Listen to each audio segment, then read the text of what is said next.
Belum usai permasalahan antara Hotma Sitompul dengan Desiree Tarigan, seorang wanita tiba-tiba muncul mengaku sebagai mantan istri pengacara kondang itu. Wanita paruh baya itu bernama Rosmawati Ginting.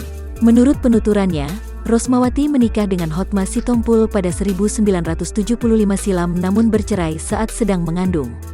Hari ini saya ingin menjelaskan dan meluruskan tentang status hukum keturunan dari Hotma Sitompul yang sah secara hukum, bahwa saya telah melangsungkan pernikahan sah dengan Hotma Sitompul di Jakarta Pusat pada tanggal 22 September tahun 1975, kata Rosmawati kepada awak media, Selasa, tanggal 25 Mei tahun 2021.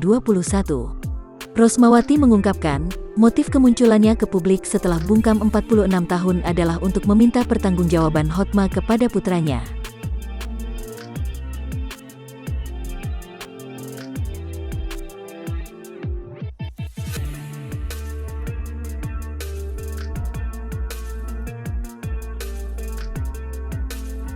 Pada saat saya mengandung anak pertama saya, kami pun bercerai sebelum anak dari hasil pernikahan kami tersebut lahir di bulan Juli tahun 1976.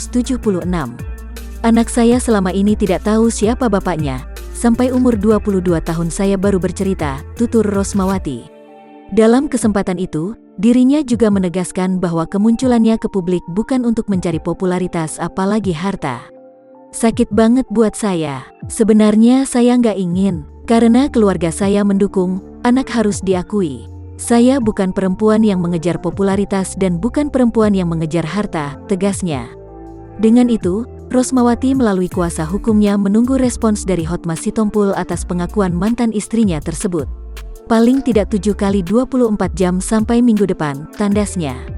Sementara hingga kini belum ada tanggapan dari Hotma Sitompul terkait pengakuan Rosmawati tersebut.